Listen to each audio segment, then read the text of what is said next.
lecture given by His Holiness Bhakti Vikasa Swami, recorded on 20th December 1995 in Madras, Tamil Nadu. Om Jnanatimigandhasya Jnananjana Shalakaya Chakshuranmilitam Yena Tasmai Shri Gurave Namaha. So this evening we'll speak about the purpose of human life. Probably we've all heard that this human life is attained after traveling through 84 lakh species of life. You've all heard this before, yeah? Everyone, well, either this or this. Everyone. But everyone knows. We know but we don't know. Because if we actually considered what this means, we would be so serious to perfect our lives. Just consider what it means to travel through 84 lakh species of life. That means sometimes we have been Brahma, sometimes the worm crawling on the ground. There are many worms, many different types of worms. There are worms also inside our bodies, sometimes you see. Worms, germs, trees which are standing for hundreds and thousands of years. About 2 years ago, that one banyan tree in Howrah, in Calcutta Botanical Gardens, that blew down. That was some hundreds of years old. So consider, this is not a very good situation to stand for hundreds of years. It is not a very good situation to be a worm in stool. You see, the worm in the stool, he is very much liking the situation in the stool. Yes, completely satisfied. If you take him out of the stool, he'll go back. Why have you taken me out? So our situation is like that even now. We are thinking, I'm very satisfied with home, family, all these different things. But it is all simply suffering. Real life is meant to be Satchit Anandamay, eternal, full of bliss and knowledge. Real happiness means to be with Krishna. You see, Radha Krishna in the spiritual world. Now, because we are in this material existence, it is very difficult for us to understand the real happiness of Radha Krishna. We are taking this duplicate, false happiness of this material world to be all in all. Just like in the modern age, in the cinema, we have dancing, and disco dancing. So we are thinking that maybe Radha Krishna dancing is something like that. But there is a lot of difference. Just like between gold and iron, there is a lot of difference. That dancing in the material world ultimately ends in frustration. All our endeavors for happiness, they simply end in frustration. Virakti, you're saying? Frustration? Frustration. We are trying for happiness, but ultimately we have to die. We have to leave this body. And we get another body and we struggle for happiness. But we don't get happiness. What we get, what we call happiness, is only negation of distress. Just like in the hot season, if you go in an air-conditioned room, you think, oh, very nice. Or in the cold season, if you can take a warm bath, you think, very nice. Or when we're hungry, we get something to eat, we take this as happiness. So what is called happiness in this material world is actually simply negation of distress. It is not anything positive. But the real standard of happiness is something in a completely different dimension. Just like those who have studied science, they know that Einstein was talking about different dimensions. And philosophers of this material world, they have understood that we are perceiving the universe in 4 dimensions. Length, breadth, depth, and time. 3 dimensions of space plus time. But Einstein also postulated that there may be many, many other dimensions of existence. So actually this is described in the Vedic literature, especially the Srimad Bhagavatam. There is another stage of existence that is beyond this material world. Everything in this material world is created and destroyed again and again. Just like you see in a big city like Madras, they're very busy to build roads, going this way, going up, going down, so many different roads. But in course of time, it will all be finished. The politicians are fighting who can control the by election. Any new building is built and within one day there'll be paint. Full wall DNK. They want to control. This wall is our wall. Just like the building is built, after some time it will be fallen down again. Smashed. The whole Madras city will be gone. There will be no Madras in course of time. There will be no earth planet in course of time. Everything in this world and this world is temporary. But there is another nature which is eternal. Parastasmat udhavanya vyakto vyaktat sanatanaha. There is the eternal nature. That is described in Bhagavad Gita and Srimad Bhagavatam. That world which mundane philosophers can just get a hint of, just they can imagine there may be such a thing, is fully described in Srimad Bhagavatam. That is the real world. Anything which is temporary cannot be considered to have real substance. Now let us consider, everybody has to die. Just you are chanting the shlok. What is the shlok? Who can say? Now see it. Tatyasya hi dhruva janma dhruva janma mritasya cha. Everyone who is born must die. So is this very nice? If we say to people, they'll say, yes, but that's natural. So if it's so natural, why don't you die now? We'll bring a gun and shoot you now. We'll bring a gun, shoot you now. You're doing so many scientific things to assist nature. You have so many drugs and so many motor cars, all for assisting things we can do normally. So you can also assist death by shooting yourself. No, nobody wants to die. If it's so natural, then why are we afraid of death? The fact is that death is not natural. Because we are living spiritual souls whose real nature is eternal, therefore we don't like to die. Because our nature is eternal, spirit souls, we don't like to die. But again and again we are dying. Everyone, I think, in South India, they know the slok. Punarapi jananam, punarapi maranam, punarapi janani jatare shayanam. This is not good. So in a human life, we should consider, we should think about these things. We should consider, am I meant simply to struggle for some time and die, or am I meant for something else? So Krishna comes, he speaks Bhagavad Gita to teach us, yes, we are meant for something else. We are meant for a much better existence than being born and dying again and again. In human life, we have more intelligence. So that intelligence should be used for what? For examining these questions. Who am I? What is the purpose of life? Especially birth in Bharatavarsha is meant for understanding these points. Generally, it's understood that those who are born in Bharatavarsha, they had some pious activities in previous life. And we're glad they had some sukriti in previous lives, because very few of them have any sukriti in this life. Before, India was known as Punya Bhumi, but now they want to be modern. Now they're very determined how we shall make this Papa Bhumi. Why should the Americans do all the pap? We can be as good as the Americans. Mera Bharat Mahan hai. Pap mein Mahan hai. But actually Bharatavarsha is not meant for this. It's meant for understanding who is God, what is our relationship for Him, and going back to Godhead. At least that culture has been there up to the present time. Culture means Sanskriti. We don't have all these words around. We don't use Sanskriti. Dravidian, we are different. That culture, that is being represented in the modern age by the Sankirtan movement of Sri Krishna Chaitanya Mahaprabhu. Because in the modern age, in Kali Yuga, to execute all the rules and regulations of the scriptures is very difficult. Just like previously, many yogis, they used to perform severe austerities. Nowadays, no one can do. If we tell people that in our Hare Krishna movement, we don't drink coffee, they'll say, oh, your Hare Krishna movement is very good. You please remain very good, and I'll go on drinking coffee. No one can dream how you can live without coffee. I think it's very extreme, more fanatical than LTTE. My son may join LTTE, but he should never join the Hare Krishna. Wait a minute, we should be careful what we say. Maybe say LTTE. At least you can get coffee in LTTE. So people are so much fallen that they cannot imagine how to live by even simple sadachara. So therefore we don't recommend severe austerities. Tivra is completely different. Yes, ma'am. We have some minor austerities, not major austerities, such as not drinking coffee, not watching TV. Very, very severe. So people may say, how is it possible? How can you live? People say to us, this is unnatural.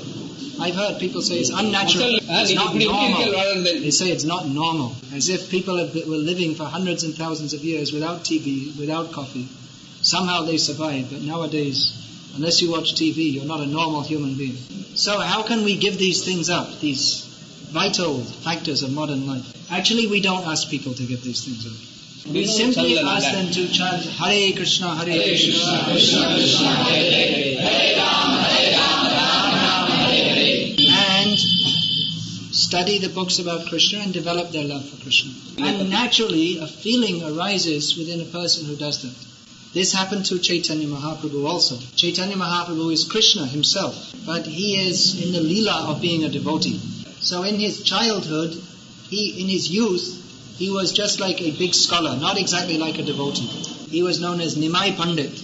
And he used to enjoy meeting people and discussing with them and defeating all their theories. And when he defeated all their theories, he would take his own theory and defeat that also, just to crush people into the dust, make them into churna.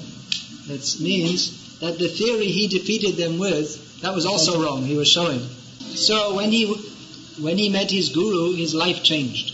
So he was playing the leela of a very proud scholar. So his guru told him, my dear Nimai Pandit, you're simply a fool. Murkha tumi tomar nahik vedantadika Krishna mantra japa shada e mantra shai. He told him, because usually people in those days, they'd take initiation from a guru, then they would study Vedanta Sutra. So his guru told him, actually, you can't study Vedanta Sutra.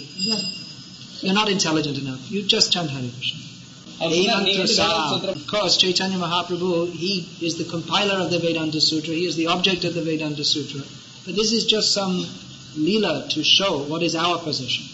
He told him, E mantra sa, this Hare Krishna mantra is the essence of all the Vedas.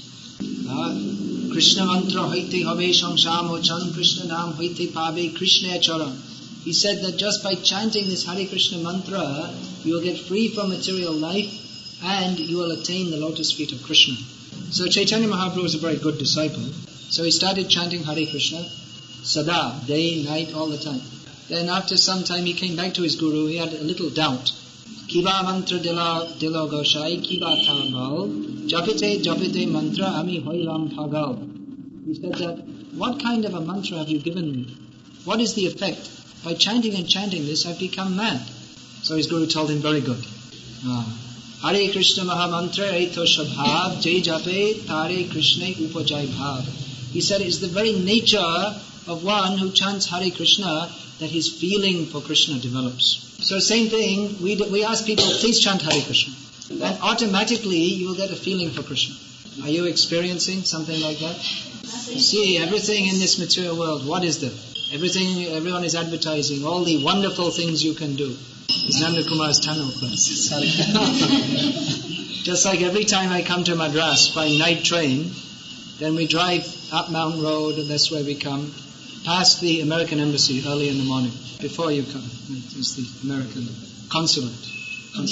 So there's always big crowd there. Everyone is thinking, America is better than Madras. Let me go to America. There's one famous song, everything's great in America. So people are thinking, let me go to America. Or if I can't get to America, at least England. If I can't get to England, at least the Gulf. Or at least I'll stay here and become a minister. Everyone's dreaming, I will be happy in America. Actually, you don't have to go to America. America already came here, everything. You can get all the wonderful amenities of American life, like McDonald's hamburgers, right here in India. And Levi jeans. I can translate that now. It's in Tamil, I can say. You have to say Levi jeans. That's how you say it. So you can get all these things here.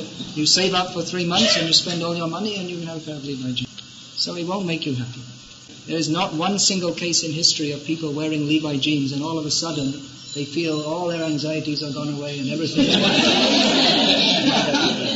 That's only in the advertisement. That if you buy this soap powder, then you'll feel very happy. And the lady living next door will look at you and see that your children's cloth is more white and she'll be envious. So happiness is in the advertisements only. All very shallow, hollow. Kritrim, false, cheating. Anyone with a little intelligence can understand this. that real happiness means more than getting money and increasing your prestige by wearing Levi jeans. And even if you could become happy by all these things, anyway you have to die. You have to leave all these things behind. You may be Aditya Birla, the next day you are a pile of ashes, that's all. So one should be intelligent and consider these things. And if you take to chanting Hare Krishna, then you can actually experience a different kind of happiness that is nothing to do with the space and time of this material world. It's got nothing to do with the body or the mind. This is directly to do with the soul. And this is our real happiness. What is the highest happiness? The highest happiness is, mothers should know this, is love. So love means selflessly giving oneself to another. Love in this material world is always incomplete and frustrated.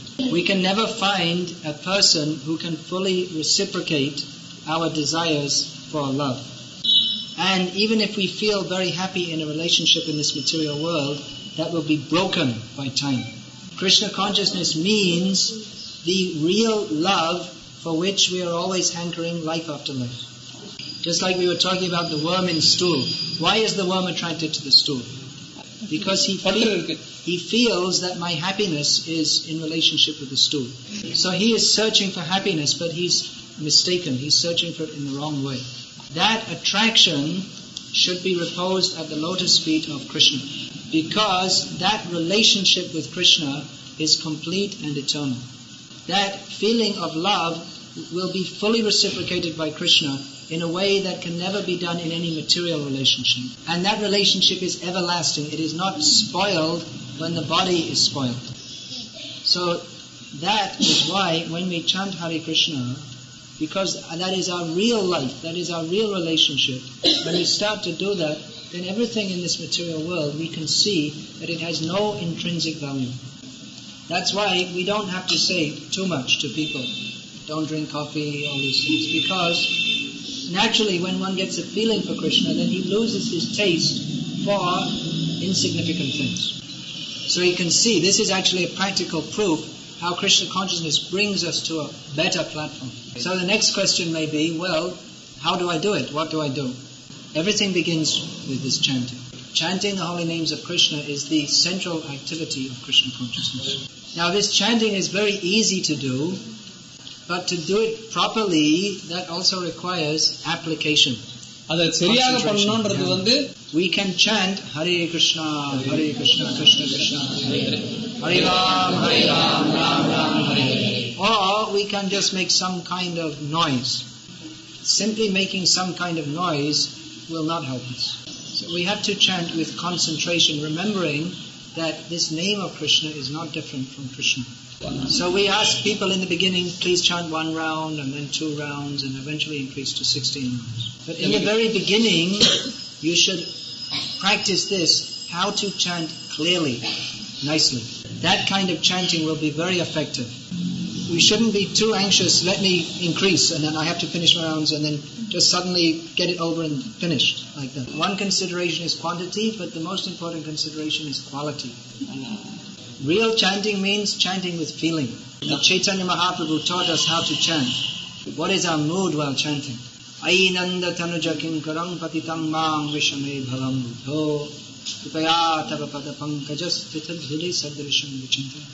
Oh Krishna, I'm your eternal servitor, but I'm so foolish, rascal, nonsense, that I left your lotus feet and have come to this material world. Now please, you again give me the chance to be fixed up in the dust of your lotus feet. So real chanting means chanting with feeling. And feeling means chanting clearly. If we have regard for someone, the least thing we'll do is to pronounce their name properly. So chanting, and there are many activities of Krishna consciousness. Krishna is very kind. He has given us many ways by which we can approach him. Just like, for instance, everybody has to eat. So if we cook everything with love for Krishna and offer it to Krishna, and then take that prasad, we become purified. We become Krishna conscious. Another thing, just by looking after the tulsi plant in our homes, offering a little water every day, as an act of love for Krishna, then tulsi also blesses us and our love for Krishna increases. studying the books of the Srila Prabhupada. This is most helpful for developing our love of Krishna. So it's a very great subject, and there are many different facets to it. But this point we should fix clearly in our consciousness. That this human life is very short, but it is very valuable. Because this human life is a very good opportunity to understand Krishna. So now we should be very serious how to use this life to develop our love for Krishna. Our aim is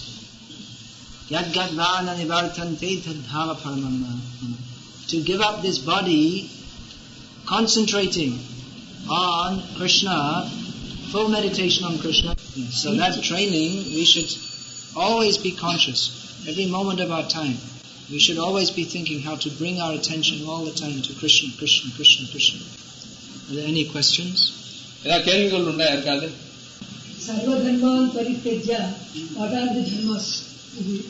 dharma is everything else except mam ekam sharanam raja. Everything else except that. What are the dharmas? That, anything you can imagine and anything you cannot imagine outside of mam ekam sharanam raja is to be given up. Whatever else you're doing or thinking of doing, don't do it. Surrender only to Krishna. He's talking about attachment. How is it? Right? How is it possible that we can leave all these attachments in the Kali Yuga? It's a question.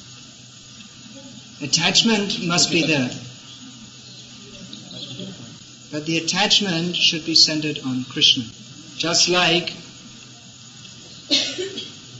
you have your family at home. So, make your family Krishna conscious. Whatever situation we're in, make Krishna the center of our lives. That means to transfer the attachment from our own idea of sense enjoyment to how Krishna will be satisfied. As long as we are in this material world, we have certain, apart from the few people who are avadhutas, everyone has some social duty to perform. So that social duty should be discharged in such a way that Krishna will be satisfied. Just like that example I gave, that everyone has to eat. So the mother she is cooking. So instead of cooking, thinking only how the family will be satisfied, she should cook thinking how to offer nicely to Krishna and then give the family members prasadam. Any other question? Why are they saying? Well, when we say they are saying, who is the they? I'll answer the question. It's a rhetorical question. I'll answer it myself. You don't want to translate? No, translate it. Who are they who are saying? So all great personalities like Bhishma, Prahlad, Parashara, Vyasadeva, they all say. They're examples. And here in Tamil Nadu, Sri Sampradaya is very prominent. So we'll find that in the Divya Prabandhams that Krishna avatar is more stressed also. So the first thing we have to see, who are they who are saying? They are all the great authorities. So the first thing we should know is that whether or not we can understand why, they must be right. Now why, that is analyzed in one book by Rupa Goswami. Rupa Goswami was one of the main followers of Chaitanya Mahaprabhu. And he wrote one book called Bhakti Rasamrita Sindhu, which is an analysis of all the different shastras establishing the importance and practice of bhakti. This is a very important book. This has been translated into English as The Nectar of Devotion by Srila Prabhupada. Is that in Tamil available? No. Not yet. Anyway, if you can read in English, this, for those who are practicing Krishna consciousness, this is a very, very important book. So in that book, Rupa Goswami has analyzed how Lord Narayana is superior to all jivas. He has certain qualities that can never be found in any jiva. Actually, of course, Sripad Ramanujacharya has also analyzed these things. All the Vaishnavacharyas. So there are certain symptoms, just like innumerable universes emanate from his body. He awards liberation to those he kills. So there are certain qualities which distinguish Narayana from the jivas. But there are certain symptoms of Krishna avatar which even the other forms of Narayana don't have. Actually, Krishna and Narayana, they're the same person, they're not different. It's the same person, but in a different form. Just like we see, even an ordinary person, at different times of the day or different times he's dressed in a different way and he has different activities. Just like a high court judge, in the court he wears a wig and he sits very solemnly and everyone says, Your Honor. Your Honor, Mananiya. So then he may go to some club. They must in Madras have some clubs where gentlemen go to. So then he dresses in smart but casual clothes like this. And he's with his friends and they're discussing casually. They're not saying Your Honor. And when he's at home, he's sitting in his lungi and his grandchildren are pulling his whiskers. And his wife is calling out, Hey, come on, you're late for your lunch, come on. So, different times, different places, different dress, different moods, the same person. So, Narayana is so great that at the same time, he has different forms, different leelas to satisfy his different devotees. Just like the famous example, we know Hanuman, he knows that Ram is only Narayana, but he only wants to serve him in this form. There was that verse, Srinathe Janakinathe Abheda Paramatmani Tathapi Mama Sarvasvam Rama Kamala Lochan. He says, I know Srinath, Narayana, and Janakinath, Rama, they're the same Paramatma, Supreme Lord. Still, I want Ram. I want to serve him in this way. There's one story Srila Prabhupada told in this regard. We're going over time? No, we can go up to 8:50. Okay. There's one story Prabhupada told in this regard. You must have heard the name of Mr. Daniel Gladstone. He was Prime Minister of England during the height of the British Raj. So one man had an appointment to meet him. So his secretary asked, you please wait outside the office. Just wait here. So he waited a long time. And he was thinking that, he's the Prime Minister of the British Empire. I wonder what important thing he's doing in his office. It must be some very important thing. So after a long time waiting, he thought, I'd just like to look and see. It must be very exciting what he's doing. So he looked in the corridor. The secretary wasn't there. No one was there. He just slowly turned the handle and looked inside the door. He was thinking maybe he's discussing with his secretary, shall we start a war here? But he saw Mr. Daniel Gladstone was on his hands and knees on the floor, and his grandson was sitting on his back saying, get up horse, get up horse. So the Prime Minister of Britain, if everyone sees him, yes sir, no sir, very honoring. But because he has a relationship of love with his grandson, he'll get on the floor and the grandson is whipping him. So like that, Krishna is more attractive because his pastimes, they are more pleasing, more sweet. That is an important word. That's an important word, Madhuram. So Lakshmi Narayana means the same as Radha Krishna, but very formal.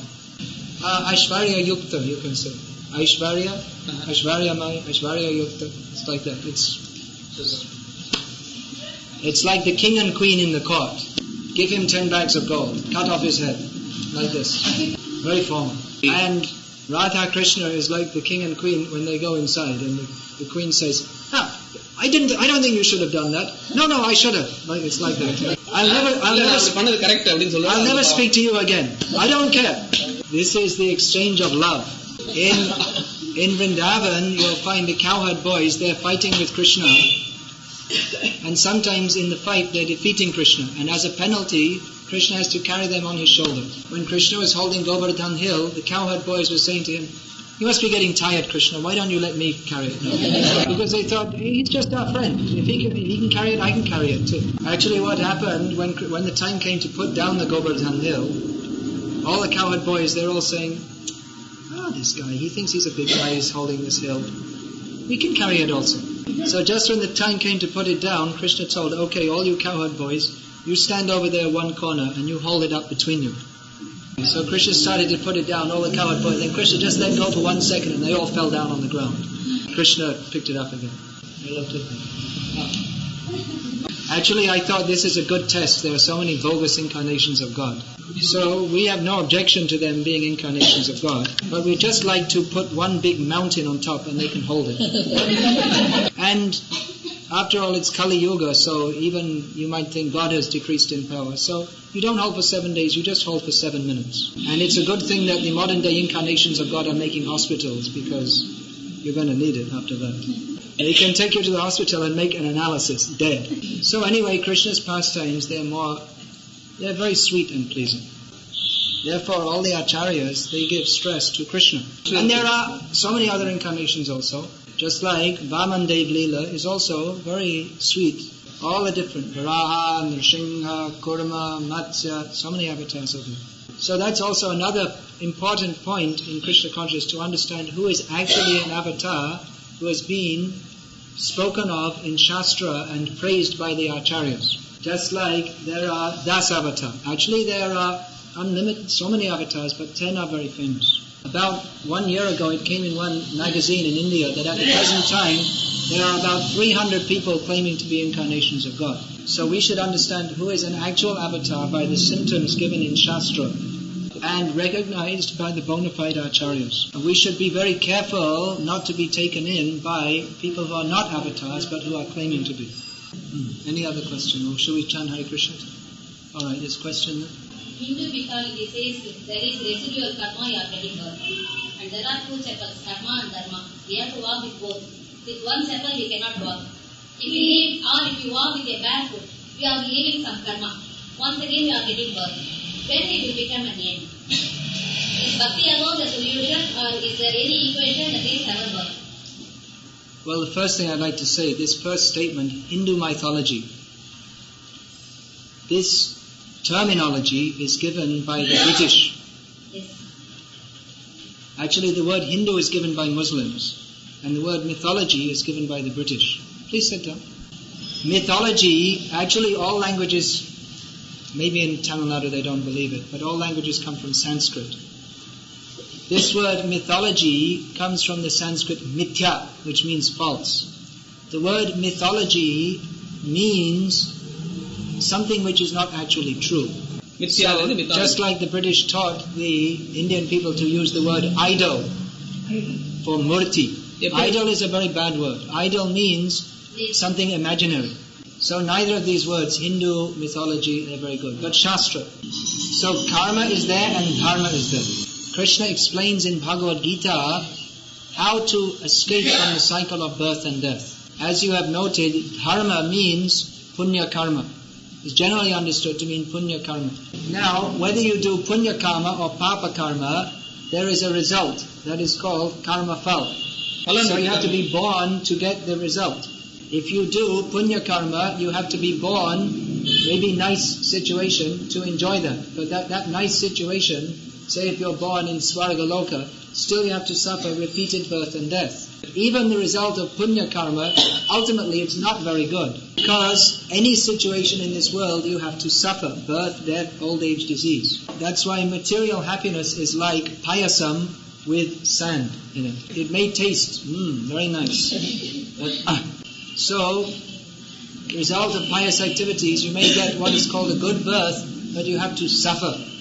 That is why our acharyas, they have compared punya karma and papa karma to dry stool and wet stool. Just like in the field, in the morning, people are passing stool. We had nice darshan this morning coming on the train. So in the daytime, that stool, the top side becomes dry due to the sun. So if you're walking in the field and you tread in the stool, you may say, well, it's not so bad, it's dry stool. So if you tread in wet stool, it's really horrible. But dry stool is also horrible. So material life is like that. Either very bad or bad, it's all bad. Therefore Krishna says, Sarvadhaman parityajya mamekam sharanam jaya aham tvang sarva papebhyo moksha yashami mashucha. Give up, even dharma, when Krishna says here, give up dharma, that particularly means the people are attached to pious activities, punya karma. But even that should be given up, because even that is the cause of suffering. Then Krishna says, Sarva papebhyo mokshayishyami. I will deliver you from all sins. But you may say that by doing dharma, that is punya, not pap. Krishna says, I will deliver you from all sins. But you may say that punya karma produces punya, not pap. But the punya, even the punya of this material world is also one kind of pap. If it was completely pure, then it should not produce birth, death, old age and disease. So we can understand that any activity, even if it's an apparently good activity, if it produces rebirth in this material world, then there must be some sinful activity mixed with it. And actually that is a fact. People perform punya karma with the aim of getting some personal enjoyment. Punya karma means offering sacrifices, giving in charity, digging wells, planting trees. Now that may be beneficial activities for human society, but people are doing it thinking how I will get enjoyment in future. So that desire, how I will enjoy without surrendering to Krishna, is a sinful desire. Therefore Krishna says, give up all these ideas, surrender to me, I will deliver you from all sinful nature. Why does Krishna say? Because he wants for our benefit. That Krishna says in Gita, before saying this verse, he says, Sarva guhyatamam bhuya shunu me paramam vacha yatteham priyamanaya bhakshami hitakamyaya. Krishna says, I'm now going to speak this to you, the most confidential of all knowledge in the Gita. Why? I'm saying this to you for your benefit. And what does he say? Anyway, translate. Why is Krishna going to say? Because he wants to exploit us? No. Because he wants to benefit us. Therefore he says, Manmana bhavamad bhakto madhyaji mam namaskru mame vaishyasi satyam pratijane priyosime sarvadhamam pavityaja mamekam sarvanaja aham tam sarvapapebhyo mokshayishyami. Therefore he says this. So we should have faith in Krishna. The politicians are asking us to have faith in them. The sellers, the people who are selling soap, they're asking us to have faith in them. All these advertisements, people are saying, you have faith, we'll give you happiness. It's all cheating. Anything you buy won't give you happiness. Even talking about Hinduism, in what we call Hinduism, there are so many cheaters who are saying, you have faith in me, I will help you. They are not competent to help us. These cheating so-called gurus are compared in Srimad Bhagavatam to a stone boat. If you have to cross the ocean, if you get in a stone boat, what will happen to a stone boat? It will sink and you'll drown. Or even if someone has a little ability, but if they don't have the full ability to help us, that's also useless to take shelter of. That's another example given in the Srimad Bhagavatam. That you may see a dog swimming in the river, in the canal, just like this, swimming. So if you think, I have to cross the ocean, let me throw the dog in the water, I'll hold on to his tail, and this way cross, that is useless foolishness. Krishna, he can take us across the ocean of material suffering. That is stated very nicely in the Srimad Bhagavatam. Nridehamadyam sulavam sudurlabham plavan sukalpo guru karanadharam mayanukulena nabhasvitaritam puman bhavabdim nataretsa atmaha. Lord Krishna tells Uddhava that this human form of life is a very good boat for crossing the ocean of material existence. This human form of life is very rarely obtained, but somehow or other we have got this human one. To guide the boat, there are the devotees of Krishna. Guru Karnandaram means who is an expert guide for the captain of the ship. Mayanukulena nabhasvateritam. And the instructions of Krishna in Bhagavad Gita, Srimad Bhagavatam, they are like the favorable winds which blow the ship in the right direction. So having all these facilities, if still we fail to get out of this cycle of birth and death, then it's just like we're cutting our own throat. Any other question?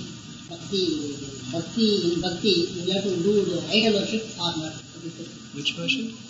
Idol worship. Rupam Arupam. In Bhakti there is no question about Rupam. First we have to understand what Bhakti means. Bhakti means to repose our faith in the Supreme Personality of Godhead. It means developing our relationship with God. There's no relationship with Arupam. You can't have a relationship with the sky. You can't love the sky or dedicate yourself to the sky. Bhakti means first thing we have to understand that God is the Supreme Person. Person means form. Then why should they have that Saguna and Nirguna? Just please try to understand this point. Bhakti means to devote ourselves to a person. Person means form, feelings, qualities. So we chant Hare Krishna? Any more questions?